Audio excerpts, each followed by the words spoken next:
Welcome back again. इस video में हम बात करने वाले हैं टीलूम सिद्धांत को लेके। ये आपके आता है कॉलेज लेक्चरर एग्जाम में, या फिर आप एमएससी कर रहे हैं बॉटनी में, तो वहाँ पे ये आपको देखने को मिलेगा।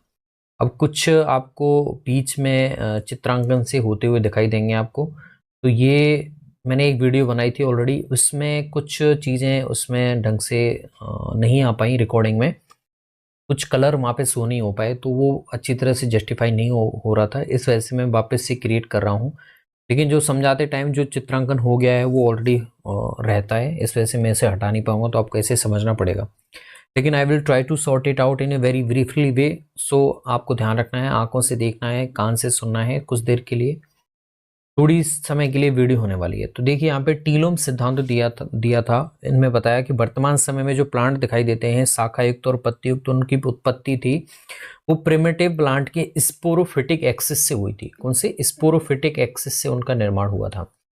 तो टीलोम क्या है? टीलोम है द्विभाजी साकित अक्ष की अंतस्थ शाखा।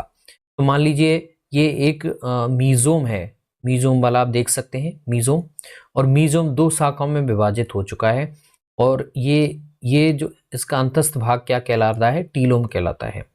अब डिपेंड करता है कि जहाँ टीलोम संयुक्त होता है उस स्थान को क्या कहते हैं? आप मीजोम कहते हैं। और मीजोम भी बेसिकली क्या होता है? एक टीलोम ही होता है। मीजोम में विभाजन होगा, वृद्धि होगी, और वो क्या बना देता है? टीलोम का निर्माण कर देता है। अब टीलोम यहाँ पे आप देखिए, आप गोल आकृति देख रहे हैं, ये बीजाणु धानियां हैं। टीलोम को हम दो भागों में विभाजित कर सकते हैं। अगर किसी पे बीजाणु, उसके शीर्षस्थ भाग में बीजाणु धानी उपस्थित है तो उसे हम बोलेंगे फर्टाइल टीलोम, यानी कि उर्वर टीलोम, जो कि जनन कर पाएगा। जिसके अंतस्थ भाग पर टीलोम एब्सेंट होगी उसे हम बोलेंगे स्टेराइल टीलोम। यहाँ पे कोई बीजाणु धानी अनुपस्थित है तो इसे हम बोलेंगे बंजर टीलोम, या फिर sterile telome. It is simple is that. इसमें कोई दिक्कत नहीं है, यहाँ तक आपको समझ में आ जाएगा। आगे बढ़ते हैं। दो तरह के हम टीलोम देख चुके हैं, स्टेराइल टीलोम और फर्टाइल टीलोम। इसमें बीजाणुधानी पाई जाएंगी, इसमें बीजाणुधानी नहीं पाई जाती हैं।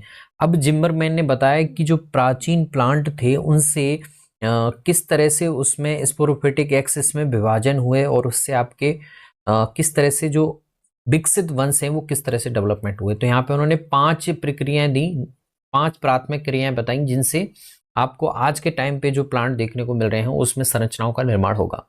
एक होती है ओवरटॉपिंग, एक होता है सहजनन जिसे हम बोलते हैं ओजेनेसिस, या फिर सिनजेनेसिस बोलते हैं इसे। ठीक है।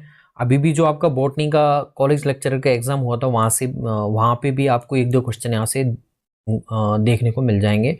आप लास्ट ईयर का पेपर देखेंगे, वहां पे आपको टीलोम थ्योरी से ऑलवेज क्वेश्चन आता हुआ दिखाई देगा। प्लेनेशन एक समतलन बोलते हैं, न्यूनीकरण जिसे बोलते हैं रिडक्शन, और वक्रण जिसे बोलते हैं कर्वेशन। ठीक है। तो 5 प्राथमिक क्रियाएं हम यहाँ पे देखेंगे। चलिए बढ़ते हैं।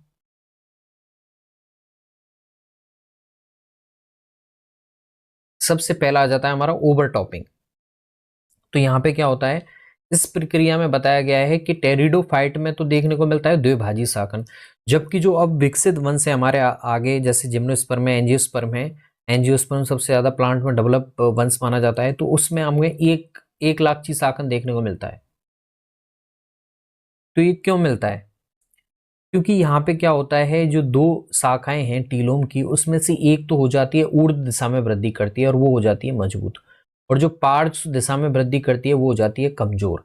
तो इससे द्विलाक्षी शाकन से एक लाक्षी शाकन में चेंजेस आपको देखने को मिलेंगे। टेरिडोफाइट में कौन सा? द्विभाजी शाकन, जबकि एक लाक्षी शाकन आपको विकसित वंश जैसे एंजियोस्पर्म में देखने को मिलेगा।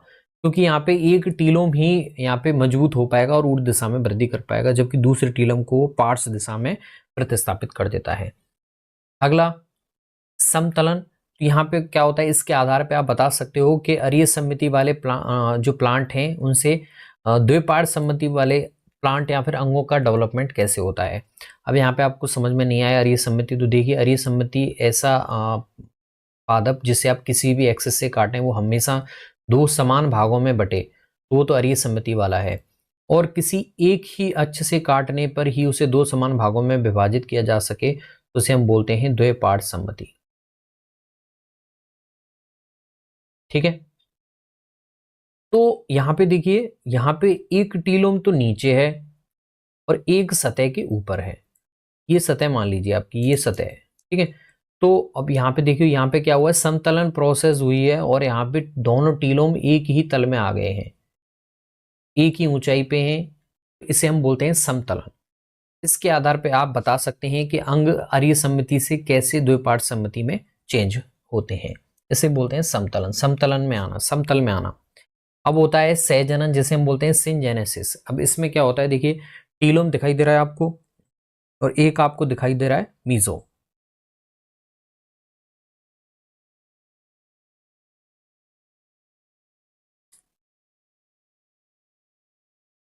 तो यहाँ पे आप देख सकते हैं टीलोम और मीजोम है, और टीलोम जहाँ पे संयुक्त हो रहा है उस स्थान को मीजोम कहते हैं। तो ये दोनों एक मृदुतक सतह में, जालनुमा एक सतह बनती है जो मृदुतक सतह होती है। कैसी होती है, मृदुतक होती है। तो मृदुतक परत में ये दोनों संयुक्त होते जाते हैं और कुछ समय बाद आप विभेदित नहीं कर पाएंगे कि ये कहाँ पे थे। एक जालनुमा संरचना मृदुतक की बन जाती है। तो इसमें कौन सी प्रोसेस देखने को मिलेगी आपको, संलयन और जालन, जिसे आप बोलते हैं फ्यूजन और बेविंग प्रोसेस के द्वारा आपके टीलोम और मीजोम एक समान संयोजक मृदुतक परत में सम्मिलित हो जाते हैं। अब इस प्रोसेस के द्वारा आप समझा सकते हैं कि पत्तियों में जो जालिकावत सिरा विन्यास होता है वो किस तरह से विकसित होता है। साथ में ही सिलेजिनेला की जीवाश्मी प्लांटों में जो बहुरंभीय दशा देखने को मिलती है वो भी इस प्रोसेस के द्वारा आसानी से समझाई जा सकती है। आगे बढ़ते हैं, न्यूनीकरण। और इसमें आप देख सकते हैं दो टीलोम आपको दिखाई दे रहे हैं और लास्ट में आपको एक निडल शेप में स्ट्रक्चर दिखाई दे रही है। तो यहाँ पे क्या होता है, यहाँ पे टीलोम है वो किस में चेंज हो जाता है, एक सूच्याकार आकृति, एक निडल शेप आकृति में चेंज हो जाता है और इसे ही आप कहते हैं न्यूनीकरण। क्योंकि दो टीलोम थे, अब यहाँ पे आपको एक ही टीलोम जैसी संरचना दिखाई देने को मिल रही है। तो इस प्रोसेस के द्वारा आप बता सकते हैं कि जो लाइकोपोडियम की छोटी पत्तियां होती हैं, लघुपर्णी पत्तियां होती हैं जिनका आकार कांटेनुमा होता है, इस जैसा ये भी तो कैसा है, कांटेनुमा आकृति। तो इस जैसे आकृति के विकास को आप समझा सकते हैं न्यूनीकरण प्रोसेस के द्वारा। अब वक्रण आ जाता है। वक्रण जैसे आप बोलते हैं कर्वेशन। तो यहाँ पे देखिए एक सतह मान लीजिए, ये आपकी सतह है और इसमें आपके टीलोम है। अगर टीलोम का झुकाव सतह से बाहर की तरफ हो, बाहर की तरफ अगर मुड़ जाते हैं तो इसे आप बोलते हैं एंटी कर्वेशन। इसे आप बोलते हैं रिकर्वेशन भी बोल सकते हैं, इसे रिकर्वेशन, ठीक है। और ये आपको देखने को मिलेगा इसमें स्पिनोप्सिडा जो वर्ग होता है उसमें बीजाणु धानियों का विकास इसी तरह से देखने को मिलता है। दूसरा, अगर आप फर्न में देखोगे, फर्न में बीजाणु धानी का विकास केवल वेंट्रल सरफेस पे ही दिखाई देता है। कौन सी सरफेस पे, वेंट्रल सरफेस पे। तो वहां पे क्या होता है, वो सतह के अंदर की तरफ झुकते हैं। तो आप देख रहे हो ये ऐसे झुक रहा था और ये ऐसे झुक रहा था सतह के बाहर। जैसे आप बोलेंगे अंदर की तरफ झुक रहा है तो इसे बोलेंगे आप इनकर्वेशन, अंतःवक्रण, ठीक है। ये कर्वेशन आपको समझ में आना चाहिए कि फर्न में कौन सा होता है, स्पिनोप्सिडा में कौन सा होता है, ठीक है। साथ में न्यूनीकरण में आपके न्यून हो जाएंगे और ये आपको लाइकोपोडियम की लघुपर्णी पत्तियों के विकास को समझाते हुए देखा जा सकता है। सिंजेनेसिस में एक ही मृदुतक परत में टीलोम और मीजोम दोनों आ जाते हैं और इसके द्वारा आप समझा सकते हैं जालिकावत पत्तियों की सिराविन्यास, साथ में ही बहुरंभीय दशा जो आपके जीवाश्मी पादपों में देखने को मिलती है। समतलन में एक ही तल में आपको दिखाई देंगे और इस प्राथमिक क्रिया के द्वारा आप समझा सकते हैं कि अरीय सम्मति वाले प्लांट क्यों द्विपार्श्व सम्मति में विकसित हो जाते हैं। ओवरटॉपिंग के द्वारा केवल एक ही टीलोम होगा जो मजबूत होगा और ऊर्ध्व दिशा में वृद्धि करेगा, जबकि दूसरे को पार्श्व दिशा में प्रतिस्थापित कर दिया जाता है। तो द्विशाखी विभाजन को चेंज कर दिया जाता है एक लाक्षी शाखन में। आई होप गाइज आपको जिम्मरमैन के द्वारा दिया गया टीलोम थ्योरी के प्राथमिक प्रक्रियाएं जो 5 हमने पढ़ी हैं वो समझ में आई होंगी। अगली वीडियो में हम और किसी टॉपिक को लेकर बात करेंगे। तब तक शुक्रिया, अलविदा, बाय।